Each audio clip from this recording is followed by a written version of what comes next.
Welcome to another show of the Research to Reps Roundtable. I am your co-host, Pat Ivey, and with me is Ted Lambrinidis. Ted, how you doing?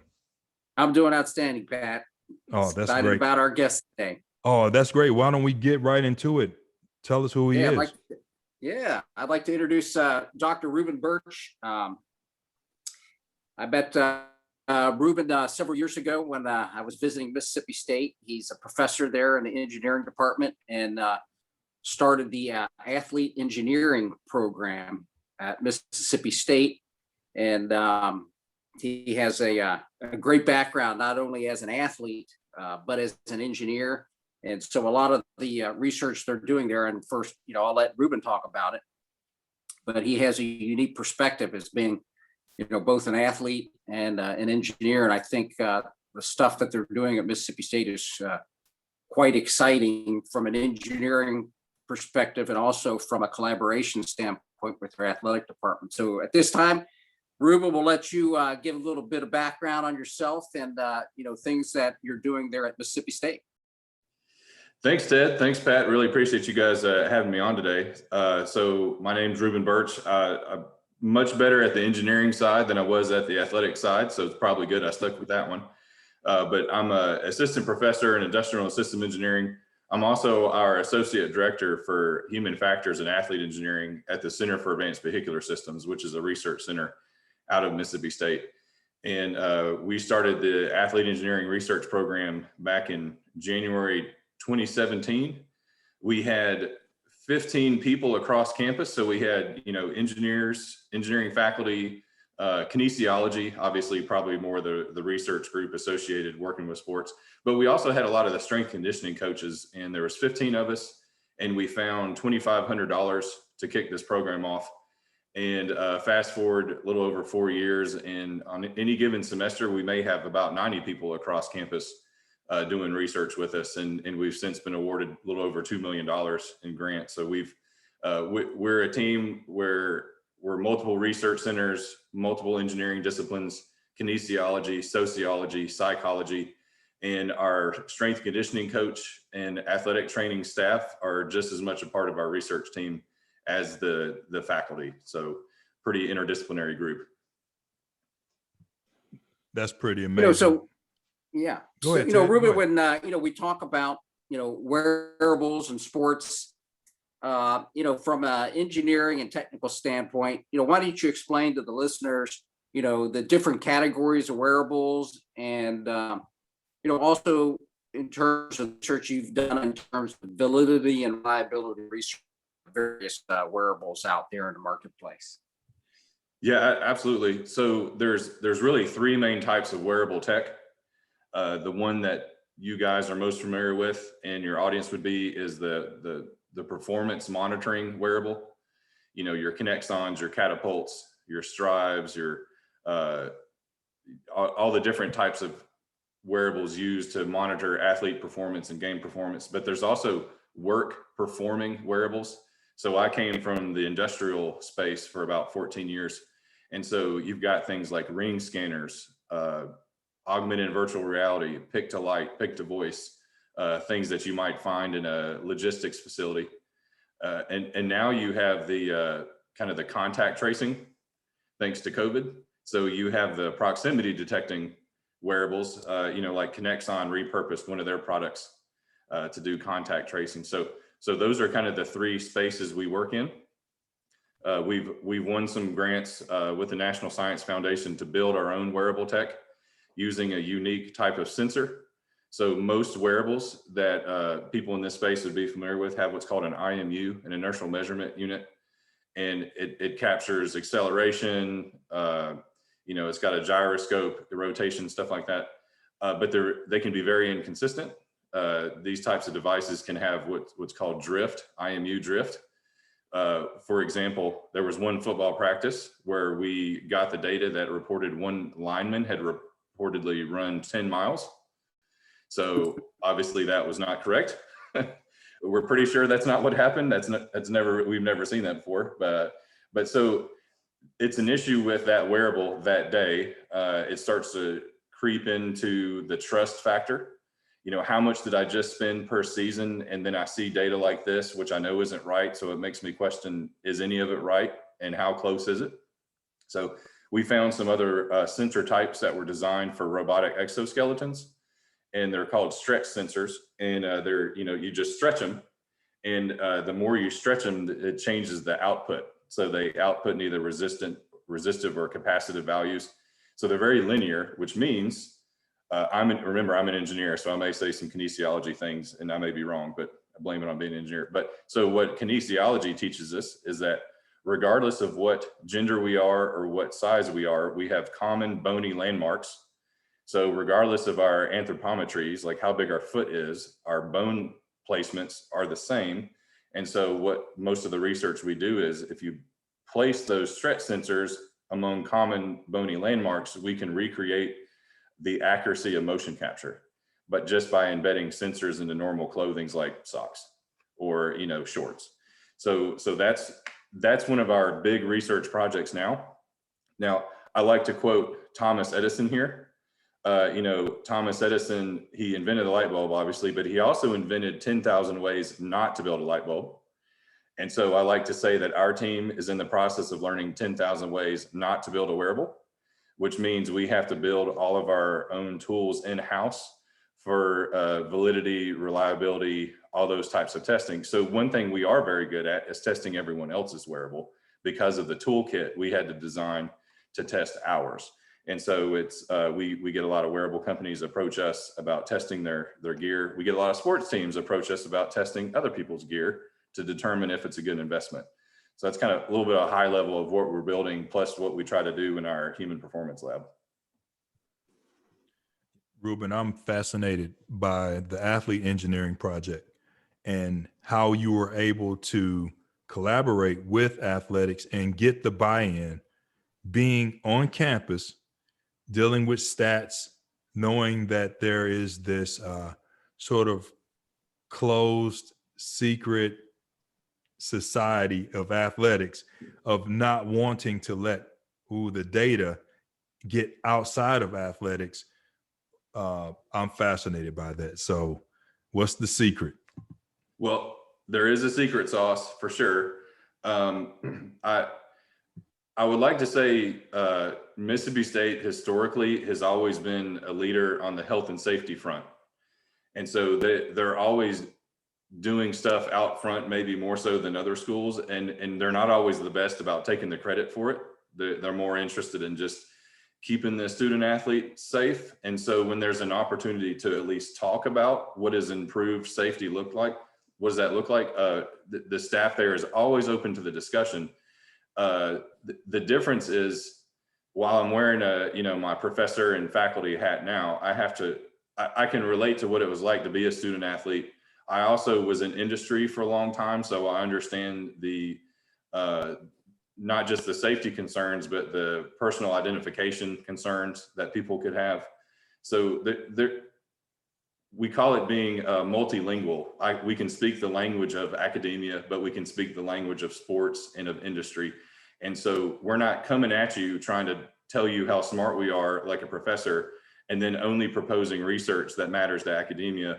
We started with the front of, if we were to give you a bunch of engineers to manage your technology and data, do you want that? It's free. And then, people like free. And so we just kind of experimented for about a year. We also wrote some proposals together.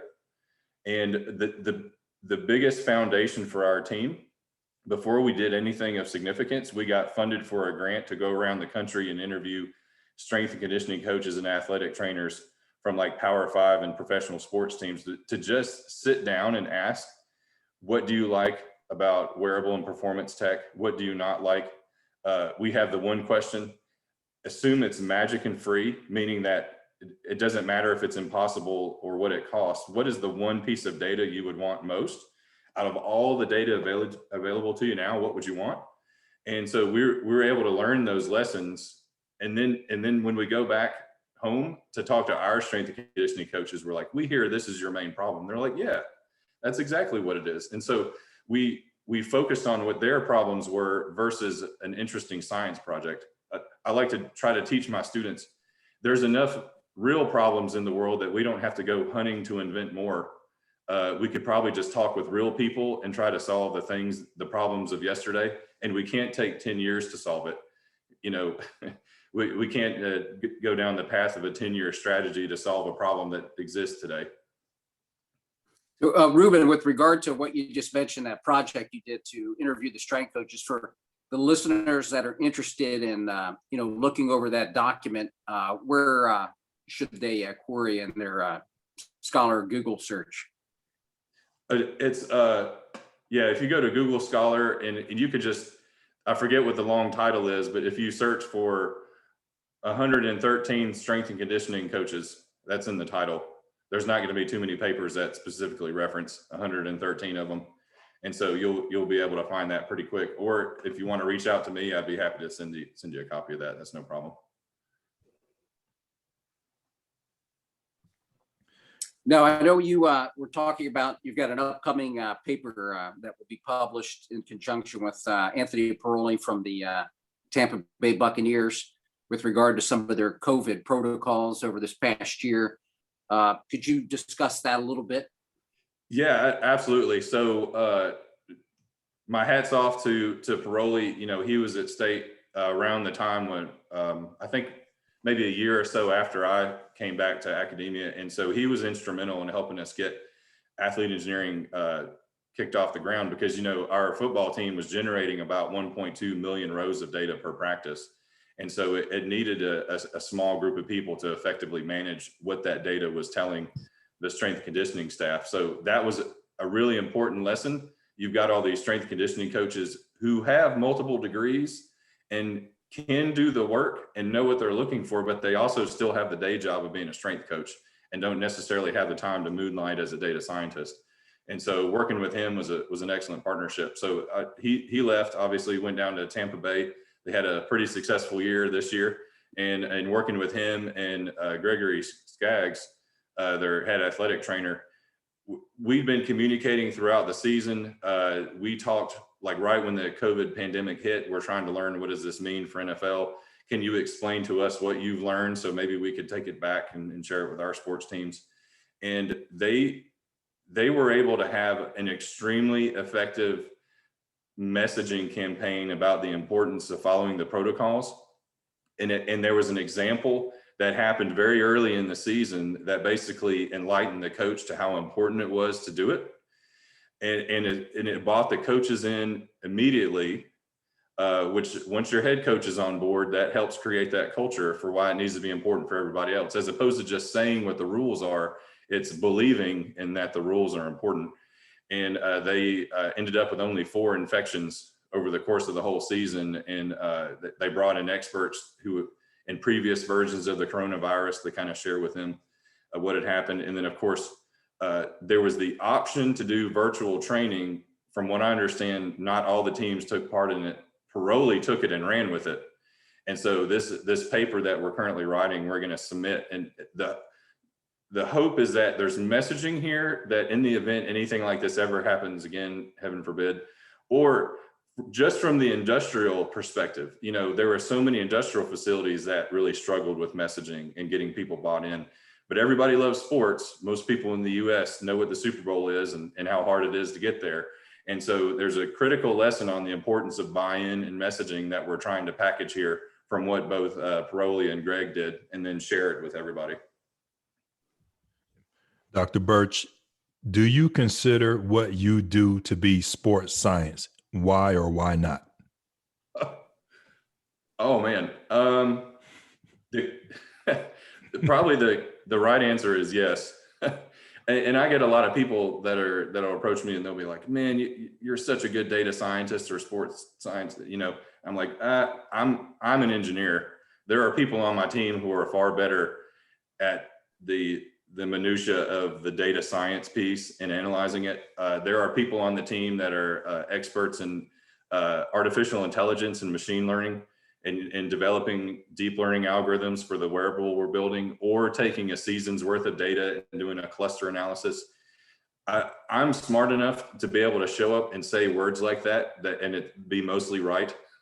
But I've got a team of people that dig into the weeds, you know, and do that for a living.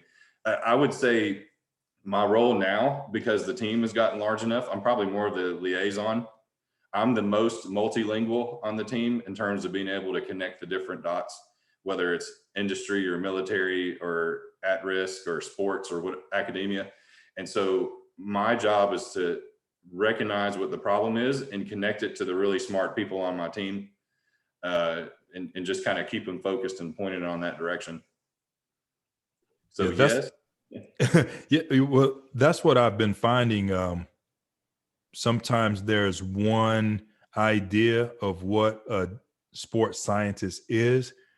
And what I've been finding is that it is not one person or one job or one title. It is, it's a concept and an idea in an area. It's you can look at it like a department where you have many different people that are underneath that sports science umbrella that extends out. If you're on a college campus, to areas like the Department of Engineering, College of Engineering, or biomedical, or health and sports sciences, and other departments on campus, maybe even the business department in some respects. So I'm just trying to ask the question that many of our listeners may be asking themselves. And I think you gave us a good answer. It's too big for one person to do it right, in my opinion. Or you know what? I shouldn't say that. There are individuals who can do it right. I'm not one of them. And so that's why we have the different members. So like, for example, I was always in research and development industry. So my job was to go out and figure out what the problems are and start working on the solutions to fix them, regardless of what they are. But then, so that's my skill set. And then you have kinesiology that understands exactly how the human body moves. And then a partner that I should have mentioned out the gate, and I'm sorry, I forgot to mention, textiles and fashion design is one of our critical key partners, because I'm an engineer. I get so excited when the sensor works and the data comes back, but it doesn't matter if the people refuse to wear it, because if you made the best sensor in the world and you can't get a sports team to wear it, you just create a really expensive paperweight. And so it's hard for me to wrap my head around things called fashion design. I am not built that way, but I appreciate how important that aspect is. Sometimes it's a matter of it looking good before people will wear it, and it has nothing to do with function, as you know. So that's awesome. I've never thought about the importance of the textile and fashion when it comes to sports science, engineering, but you're exactly right. Athletes, the clothing, it being stretching and breathable and lightweight and able to move. But at the same time, it has to be if it's carrying a sensor, it has to remain in the same place so that you reduce the noise, right? That's being created with excess movement. it's got to be comfortable, because if you're a basketball player and you have a bad game shooting and you notice the sensor, then all you have to do is go to the head coach and be like, this wearable messed up my shot. The wearable might be on your foot and have nothing to do with your shot, but you noticed it and it was enough for you to talk to your head coach, and he's going to be like, get them out of here. They're gone. Or same thing with football, where you got your catapult on your back, and if you don't get the 3D printed, piece that fits smoothly with your shoulder pads, you have this big blocky chunk that sticks up halfway in the back of your lettering of your name. You're not going to wear it because it doesn't look good on TV, and you're going to find a reason to not want to wear it. So it doesn't matter if it works when it comes to the user wearing it. It matters that it works for the coaching staff, but the player may not ever care. It needs to look good. Reuben, why don't you, I know we talked about the athlete engineering certificate programs that you're going to initiate there. For some of the listeners that say, I don't have time to go back and, maybe get a master's degree in data science or sports science, why don't you explain the different categories of certificate programs that you're working on there? Yeah, this is in progress. It doesn't exist yet, but this is what we're slowly building toward, and we're trying to do it right. So which means we're developing new course curriculum. The target demographic for this type of certificate program is strength and conditioning coaches and believe it or not, health and safety engineers. The strength and conditioning coach is extremely well versed in the kinesiology aspect, how the human body works. The health and safety engineer, you could assume, is largely versed in the technology piece, the data piece, and not the human body. So trying to create an opportunity for somebody to maybe only have to take 5 classes versus get a whole nother degree with a curriculum that's been custom developed based on a lot of the lessons learned that we've had over the years. So for example, some of the new classes we've created, Dr. John Ball, he's a professor in electrical and computer engineering. So he's one of our main guys that does the machine learning, a lot of our electronic development. We co-taught a class together that we created called the Design and Implementation of Wearable Technologies. And it basically walks everybody through all the lessons we've learned in trying to build wearables and validate everyone else's wearables. And it's the design and implementation because of what we're just talking about. You have to design the sensors to give you the data you need so that you can trust it, but you also have to implement it in the field.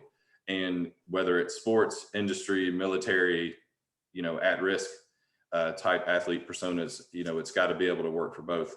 Another example is, I think you guys know Coach Bill Burgos. Y'all know Coach Burgos, Minnesota Timberwolves? Yes. So, Bill's a good buddy of mine. We've been working together for years now, tied back to these NSF projects. And we taught a course called Occupational Physiology.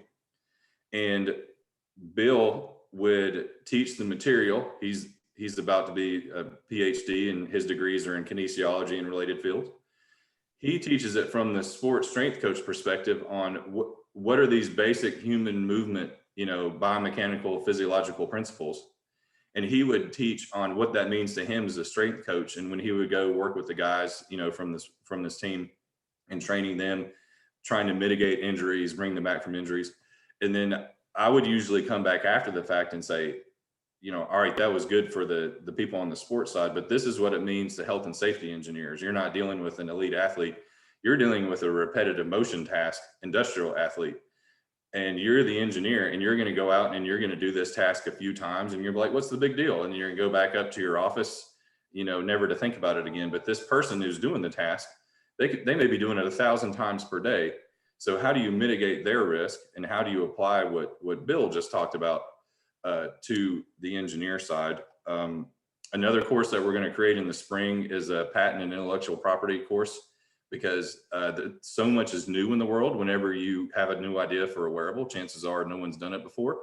And if you're a student looking for a future job, you could invent your way into your own job and company. And so we're going to try to make sure people know how to protect their intellectual property as they invent things.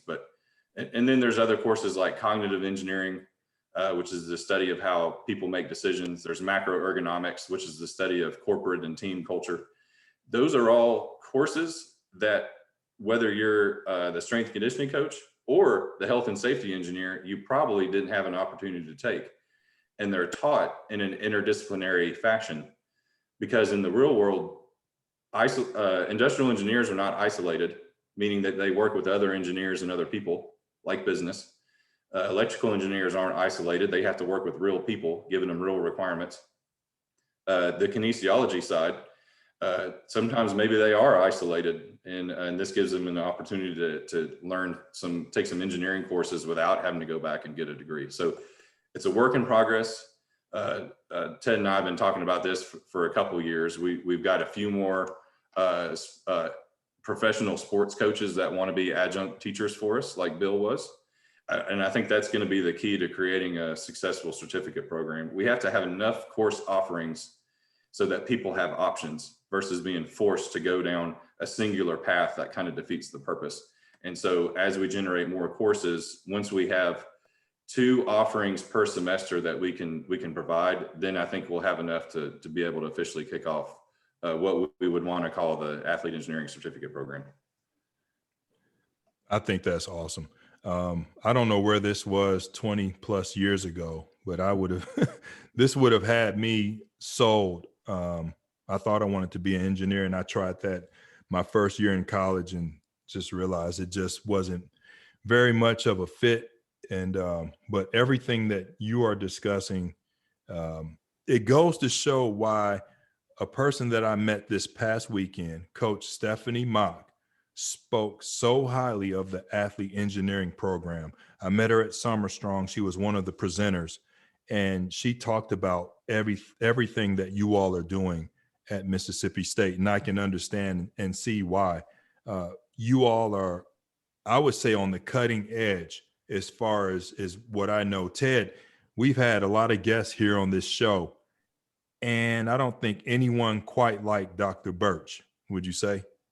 Oh, no. I think you just hit it on the nail there, in terms of what they're doing is on the cutting edge. And what advice would you give in terms of the process of creating this collaboration to other coaches that are out there? Well, it's part of it was the recognition, and we kind of stumbled into it. And I'll give you a quick background on, I think, why I mentioned it as a secret sauce.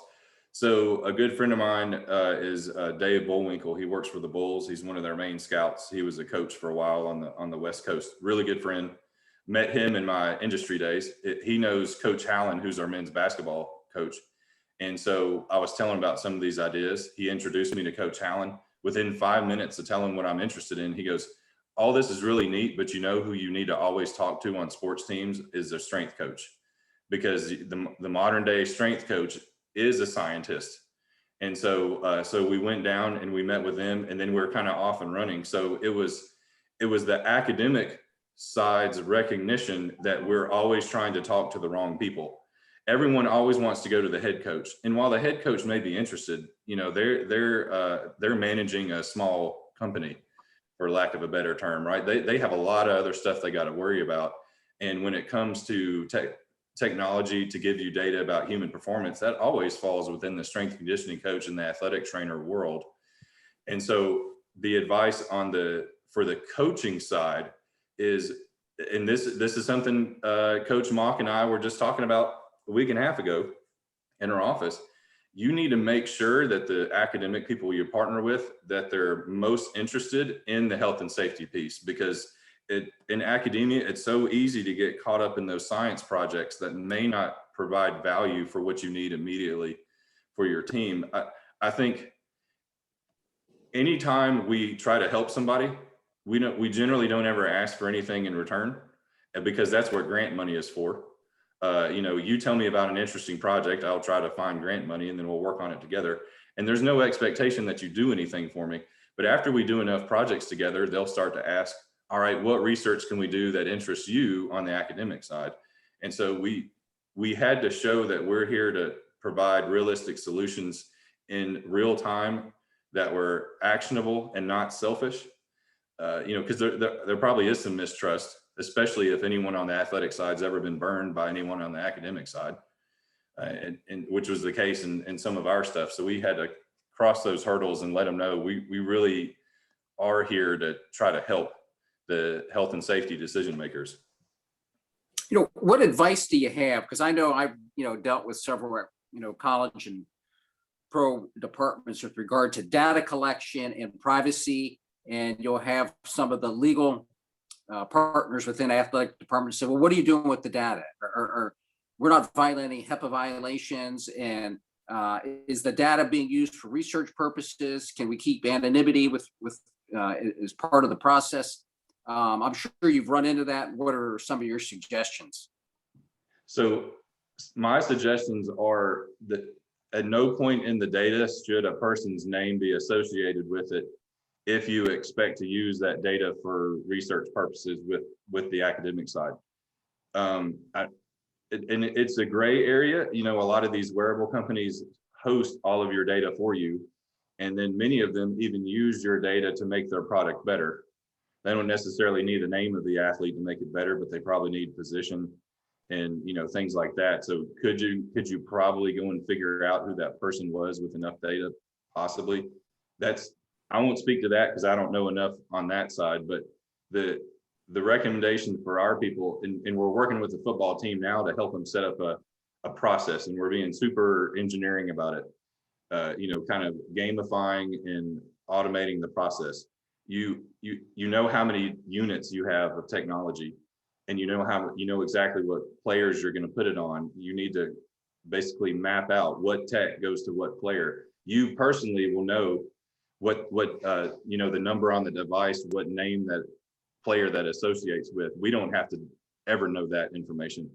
And so if you have a process that's repeatable to help you find issues as soon as they show up, and then when you have the data,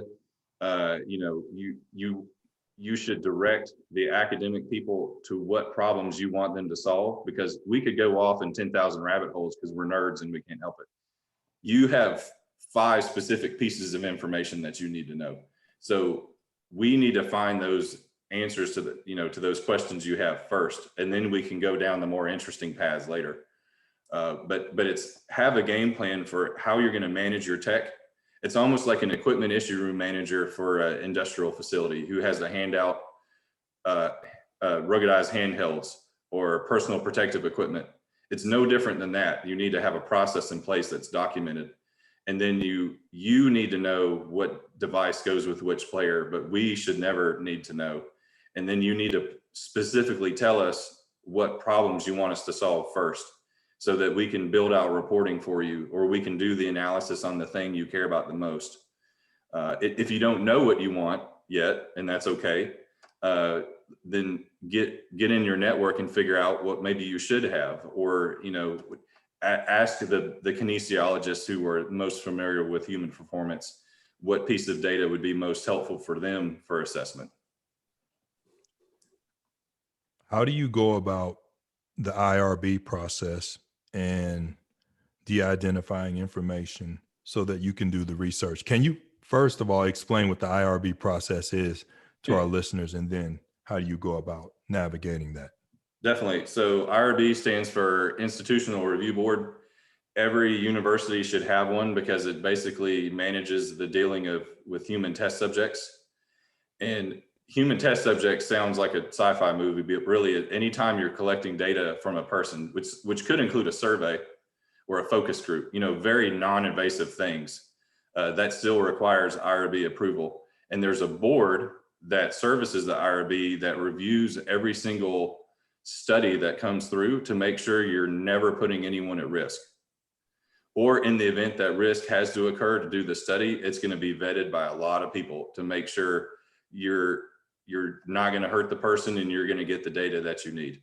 We don't do anything along those lines.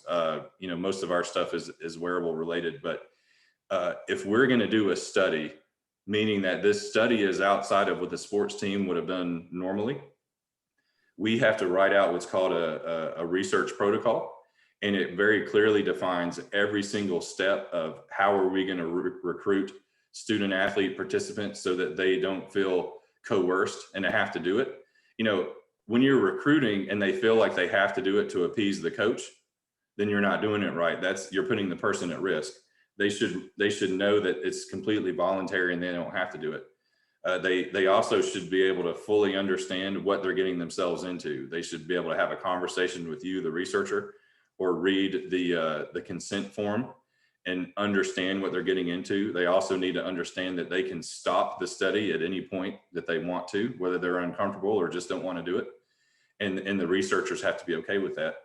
When it comes to collecting the data, it depends on the type of data, but generally there's no need to know the name of the person. For all of our studies, the only time we keep the participant's name is on the signed consent form, which is never associated with the data we collected from that person. So we have a safety locked area that once we collect all the consent forms, we have to hold on to them for 5 years, and they stay in the spot that we designated in the protocol. And then we'll go do the study, which was vetted by the board.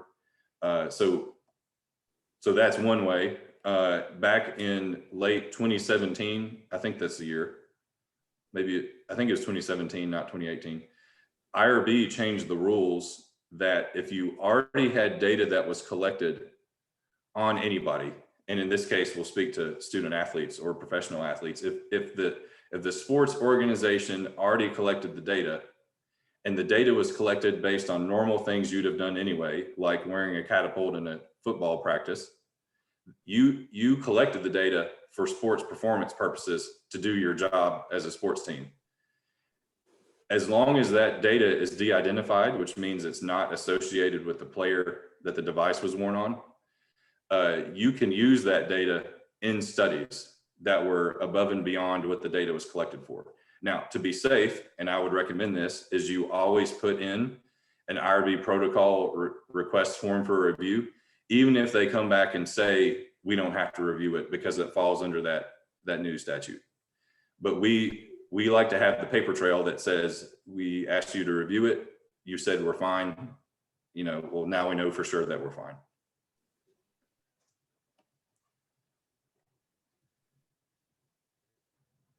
If we look at, being an engineer, I'm sure you're, aware of technology that might be used in a certain industry that might see its way into athletics. This was several years ago. I was at one of the NFL teams' OTAs, and there was a couple medics there from Fort Campbell. And I was chatting with them and saying, what are you guys doing in the military that we might see in athletics, say 5-10 years from now? And they said, the use of drones and infrared technology to pick up, biometrics.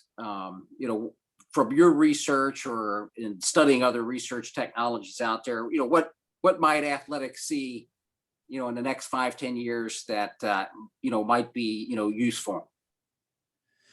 Well, hopefully one of them is the thing we're working on, because that we definitely stole that from industry and military with those stretch sensor type things.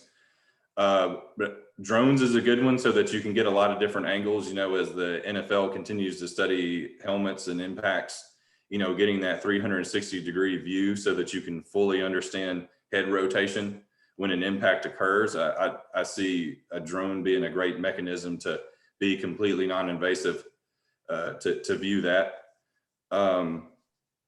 Let's see, I think physiologically based sensors. So we speak a lot about biomechanics, right? We're, and player load, and I know load is a dirty term because everybody in sports has a different understanding of what load means. But I think an assessment of more of those physiological measures, sleep has always been huge, but I think a lot of people are getting a better appreciation for that. True core temperature, probably some elements that might be captured a little bit more on the military side than are being captured on the sports side. I could see a move to including more of those. I really like what Strive does with what they call muscle load, where they have those surface EMG pads at the large leg muscle groups. So we got in trouble. We said internal load one time. Again, I'm an engineer, and people were like, no, that's not internal load. I'm like, okay, well, so thank you for calling it muscle load. I wrapped my head around that one. But, having that type of information to look at symmetry and as it correlates to external load, I know I'm using that one right, how much you physically moved, right? And any deficiencies there. So I think we're in a place where industry is trying to learn how they could utilize sports-based wearables. Because industry is still a team. It's not effective for the health and safety engineer to have one-off apps for every single worker. You need a team-based application that presents the information in a single dashboard. So I think sports is definitely leading. I think there's some unique military applications outside of wearables like drones or even inside with physiology. And then it's going to trickle itself down to industry eventually. So military kind of, mostly sports, spilling into industry. Yeah. You mentioned, we talked about load.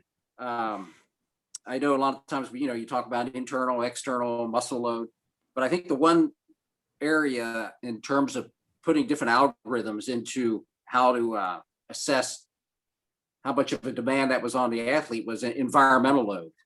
As we approach the summer months, and then athletes training hard June, July, August, and into September. What technologies, because I think there is different recovery demands when you're exercising in a hot, humid environment.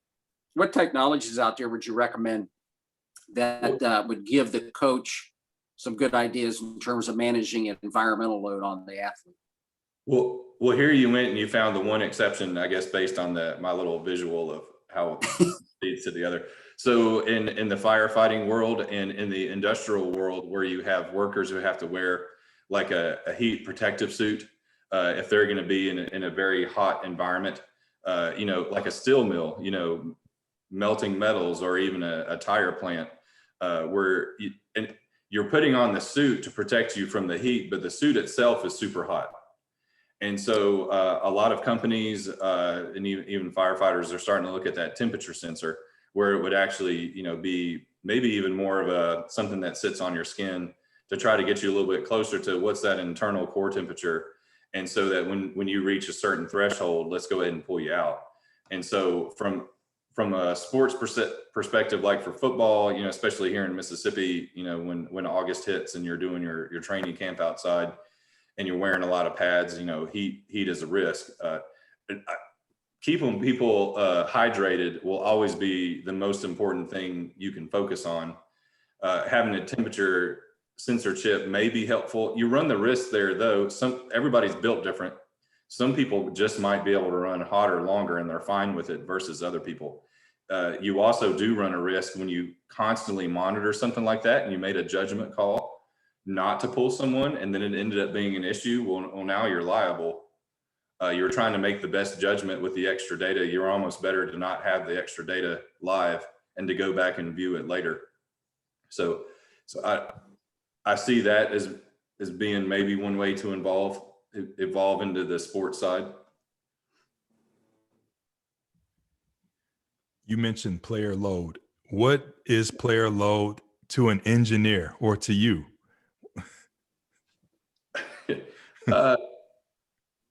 As engineers, we would probably never say player load. We would probably keep it with individual metrics. But that's mostly because of how we were taught. I would say my team is probably biased now because we had so many people badmouth the term load. And so I may not be the right person to ask anymore. We had it beaten into us to be very careful with that term. But we would, to us now, we know external load is like physically what did you do? Like if you ran a race, if you and I, Pat, were to run a race and we were to run a mile, externally we both ran a mile. Internally, you were probably far more efficient than me, and I may be dead. So like you would have had you would have a much lower internal load because your body was more efficient at getting you that same external load that we both did. So to me, external load is probably more your biomechanical and your external factors. Internal load is your physiological stuff, like your heart rate variability. Some would say Coach Aaron Duval, who works with Coach Stephanie Mock down at Mississippi State, he's created a third category that kind of lumps in things like sleep and those other recovery mechanisms that rejuvenate when you've had a load. But from an engineer, all that stuff was so foreign. We would have probably just looked at each metric individually, and we would have probably grouped it in a way that athletics wouldn't have said made sense. So that probably is not a good answer at all to your question. No, that's really good, because you talked about having speaking different languages. And so how do you come to the point where you are translating what's being said, and then you get to a point where you're actually speaking the same language or expanding the language that you do know? And so that was a good example. Yeah, one other thing we've had to be really careful about, and how we know we can catch a wearable company that may not know what they're talking about, is in injury prevention versus injury mitigation. There is no wearable on this planet that's going to prevent injury, unless it's like a suit of armor, maybe. So you can be the healthiest person in the world, and someone takes a dive at your ankle, and you could still get injured. It had nothing to do with how elite or how well trained you were. That was an impact-based injury. You're not going to prevent it. What you can hope to do is mitigate injury. Like if someone's extremely unbalanced in their leg symmetry, there's a certain point where you can become so unbalanced that now you are at risk of injury. So injury mitigation means the strength coach using the data to see that, to then modify your workout regimen to remove some of that balance, while being mindful of most elite athletes are asymmetrical for a reason, and that's what made them elite. So one side of their body was intentionally trained to be different so that they could be more effective. So there's a balance between those two.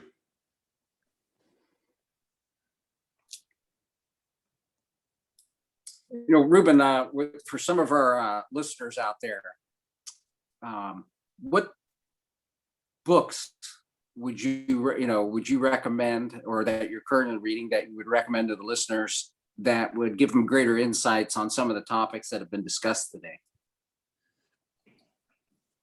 Well, I will shamelessly plug our Closing the Wearable Gap publication series, which walks them through the challenges you wouldn't think to be challenges when it comes to testing a sensor to do something as basic as capture plantar flexion, or a common joint angle movement. Like the level of detail that goes in to first make it work and then to tell people it was successful. And we'll have more parts repeatedly over the next years. Let's see. I rely a lot on my kinesiology experts to help me understand the human body. And we did just pick up some new books for the lab. And I'm sorry, I can't remember the name of it, but it's one we're using to train our students on how to place the reflective markers on the body. It's one of those older school books, but it has extremely accurate pictures of every single muscle, head attachment, and things like that. So again, the group of engineering students never in their life would have thought they needed to know this level of detail. And maybe they don't need to know it like a kinesiologist does, but they just need the visual representation of where it goes and why it goes there. So that's not a good answer. I will do a plug for something that most of your readers probably wouldn't have even thought to read about, but it is pretty interesting. There's an author named Gary Klein, and he writes books about how humans make decisions, like the true underlying process of how we as people have decision making. And I teach a cognitive engineering course, and his books are some of the primary material. So he has, his first book was called Sources of Power, and it walks through like critical, like high impact decisions and what happened. And then he had a follow-up book called Streetlights and Shadows, and it breaks down, I believe it's 11 to 13, I forget how many common sayings we have on how people make decisions. And he basically proves many of them wrong, or shows how we don't even know enough about how we make decisions. And the reason I like those, and you may think initially, how in the world is that tied to sports? But just, we're talking basic decision making in the heat of the moment. When you're an athlete and you've got to go left or right, you've got to make a decision. Elite athletes are hopefully always making the right decision. How do they even come to that place to know how to do it? We did a study with the Mississippi State football team, and we analyzed that. So there's another good paper series. We did 4 papers where we studied how to communicate best from the sideline to the players on the field. And we took those basic cognitive engineering principles and we applied them to, signage like you'd hold up, as well as hand signals and things like that, and reaction time, and how many bits of data are being conveyed from the sideline versus how many bits of data can a freshman football player actually receive and do something with, right? So really basic stuff, but it really applies to sports, and it's one of those often not understood because we're so focused on the physical properties versus the cognitive. So those are some books. If you guys read them and they're a quick read, I was able to read both of those in like a couple of sittings, because they're not textbook written. They're like normal human understanding written. And so if you read them, I'd love to get your thoughts on them. Absolutely. Or any of the listeners here, if you have a chance to pick up those two books or read them, audiobook, however you do it, please reach out to Dr. Burch or one of us, Ted or myself, or all three of us, and let us know. Reuben, as we wrap this show up, I really want to say thank you for everything that you've done for us here today, and you continue to do for the sports engineering, the human performance, sports science, all of us that are working in this area and in this space as it continues to grow and expand. I guess, where do you see it in the future? Well, here's a good example. You think back 20 years when there used to be a bit of a combative relationship between the strength coaches and the athletic trainers on the same staff. And now on most teams, it's unheard of to think that they were ever not on the same team, that they generally work together now to make decisions, that are for the best for the student athlete or the professional athlete. I think in order for us as whether it's athlete engineering or evolution of the data science in the sport, I think the strength coach, the athletic trainer, and the data scientist are now going to have to figure out how to come together in that same kind of relationship, because it wasn't that hard for the strength coach and the athletic trainer to speak the same language, because they're both dealing with the human body and performance and recovery. The data scientist is going to be more like that engineer, and they may have no context for why the data is telling them what it is. That data scientist is going to have to learn the context, which means they're going to have to learn to speak the language of the other two, not necessarily the other way around. And so I think to get to that future, so that it's commonplace to have data, data and data science in the sports organization, that data scientist is going to have to learn. They have to go more than halfway. They have much more to learn than the other two. So I think that's where we need to get before we can have that all-in-one collaborative future. I love what you said. They may have to go more than halfway. Well, we all may have to go more than halfway to meet the other side, so that we can bridge this gap, whether it's communication or strategies, so that we can get to the point where we're collaborating on a higher level for health and safety, right? So just want to say thank you, Ted. Thank you for bringing Dr. Reuben Burch to us here on the Research to Reps Roundtable. Dr. Burch, how can our listeners reach you? A quick Google search they can find my email address, but just in case, it's Burch, BURCH, at ise.msstate.edu. And I'd be happy to answer any questions or anything I can do to help them out. Because regardless of what team you play for, we're all on the team of health and safety. Is a cheesy thing I told Coach Mock the other day. So happy to help in any way I can. No, that's very true. As we've all experienced over the past year, the pandemic, we know that we have to depend and lean on each other for continued health and safety to be at the forefront of our thought process. So thank you very much. Have a good day. Take care. Thank you, guys. Really appreciate it. Great job.